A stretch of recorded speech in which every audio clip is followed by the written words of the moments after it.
करतो. तर ते आपण का करतो ते सांगते. आपल्याला स्पेसिफिक डेटा म्हणजे पॅरामीटर्स आहेत, त्याला जी स्पेसिफिक आयडी आहे ती आपल्याला जेव्हा आपण प्रोफाइलर रन करतो तेव्हा आपल्याला एक्झॅक्ट मिळते. सो आता मी तुला दाखवते स्क्रीनवरती की पहिलं प्रोफाइलर कसं लावायचं असतो आणि त्याच्यानंतर आपण USP फाईंड करून त्याचबरोबर त्याचे पॅरामीटर्स कसे फाईंड करतो ते आपल्याला इथे फाईंड करायला म्हणजे मिळते. स्क्रीन दिसते ना माझी? हो मॅम. येस. सो मी पहिलं लॉग इन करते.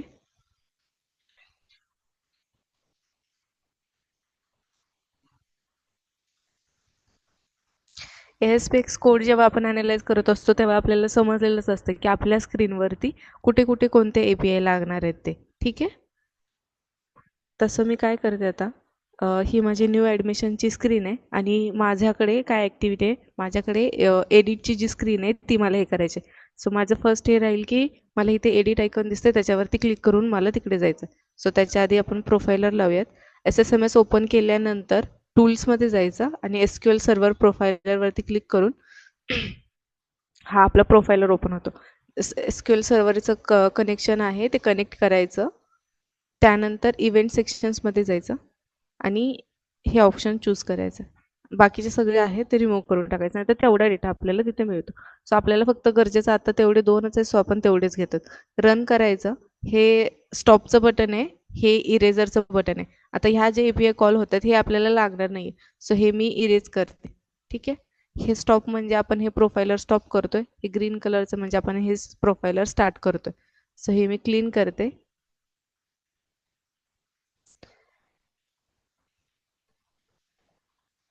याच्यावरती कोणीतरी वर्किंग आहे, सो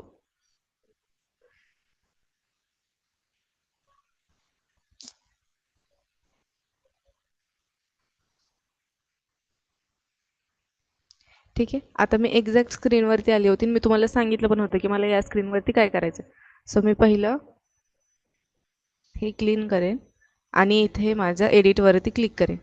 सो एडिटवरती क्लिक केल्यानंतर मला स्टुडंट ॲडमिशनची स्क्रीन झाली, त्याचबरोबर हा डेटा पण शो झाला. आता मी जाऊन इथे चेक करेन, प्रोफाइलर स्टॉप करेन.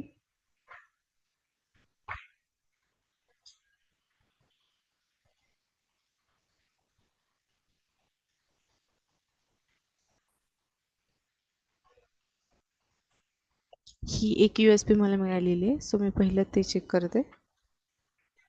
SSMS मध्ये जाऊन आपल्याला हे चेक करायचे असते. आता मी SNS एन्व्हायरमेंटला आहे, सो SNS एन्व्हायरमेंटचाच डेटाबेस घेतलेला आहे आणि मी हे एक्झिक्यूट करून बघते. ठीक आहे.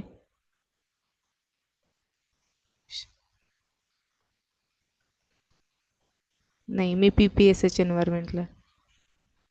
सो मी न्यू क्वेरी PPSH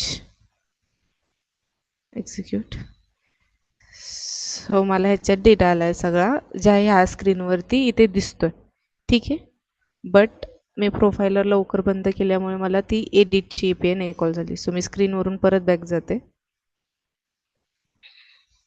न्यू ॲडमिशनच्या स्क्रीनला जाते.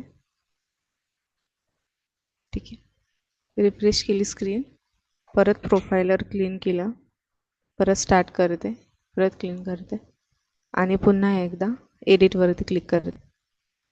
ठीक आहे.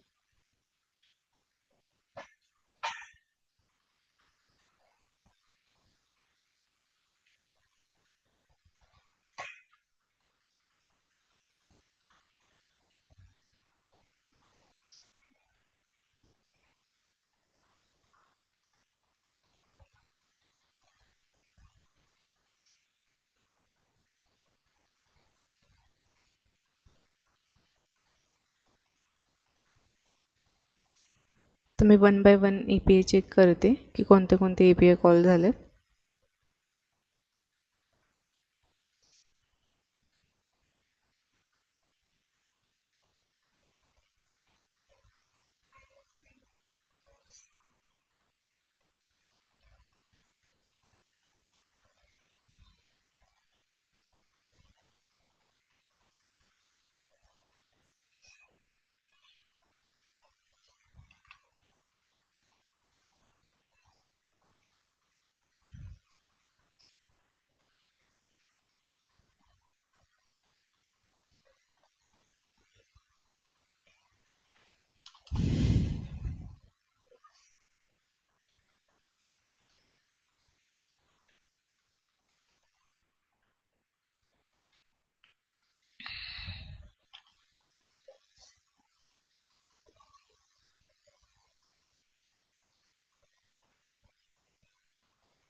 ही सेमच कॉल होते.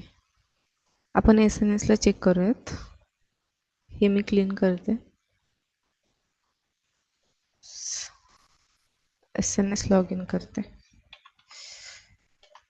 ते वेबला थोडा प्रॉब्लेम असल्यामुळे ते एकच API कॉल होते आणि त्याच्यात ते हे होत नाही.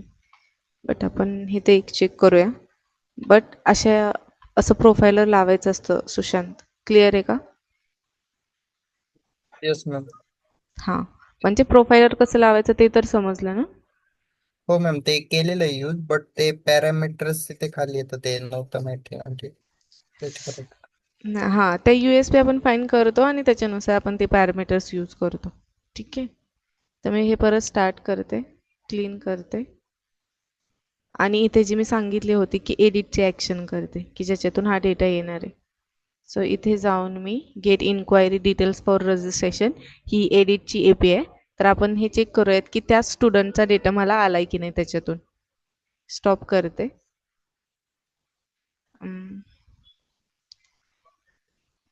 इथे मला SNS चा डेटाबेस लागेल.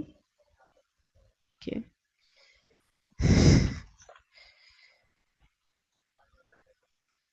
एक्झिक्यूट. ठीक आहे. मला जो आपण घेतला होता मगाशी 12-19चा स्टुडंट आहे जो इथे आपल्याला दिसतोय. यशराम पाटील म्हणून आहे जो स्टुडंट. त्याचा डेटा आपल्याला SSMS मध्ये इथे मिळाला. म्हणजे हे पॅरामीटर्स यूज करून school ID 122, academic year ID 12 आणि ॲडमिशन ID 15 हे आपल्याला कॉलमध्ये ते पॅरामीटर्स मिळाले आपल्याला. ठीक आहे. आणि त्यामध्ये हे जे आहेत त्याचा हा डेटा आपल्याला इथे दिसतोय. तेच मी पोस्टमनमध्ये पण दिलं होतं. तुम्ही मगाशी लक्ष दिलं असेल तर. मी जे SSMS मध्ये रन केले होते त्याचेच जे ID आहेत ते मी इथे पास केले होते. म्हणजे school ID 122, academic year ID 12 आणि ॲडमिशन जी ID आहे ती 15 दिली होती. त्यानुसार मग त्या स्टुडंटचा आपल्याला डेटा मिळाला होता. इथपर्यंत क्लिअर आहे सुशांत की प्रोफाइलर लावून कसं आपण चेक करतो ते? ह्याच्यावरती क्लिक मॅम. केलंस ना, ह्याच्यावरती ही तुला USB मिळते. हे XML असेल तर XML मिळते. ही XML आहे ती आत्ता क्रोमची आहे. सो ही नका यूज करत जाऊ. ही जी आहे ती मला एडिटची मिळाली आहे आणि ही जी आहे ह्याच्यातून पूर्ण डेटा येतो जो स्क्रीनवरतीचा जो आहे तो. सो ह्या दोन आहेत माझ्या स्क्रीनसाठीच्या. सो इथून आपल्याला कळतं आणि ह्याच्यावरती क्लिक केल्यानंतर आपल्याला इथे USBचं नाव आणि त्याला लागणारे पॅरामीटर्स विथ IDs आहेत ते आपल्याला मिळतात. ते यूज करून आपण पोस्टमनमध्ये ते ID आपण देऊन आपण तो रिझल्ट आहे तो आपण मिळवू शकतो. क्लिअर आहे? Yes ma'am. हां. आता त्याचप्रमाणे रेकॉर्डिंग स्टॉप कर.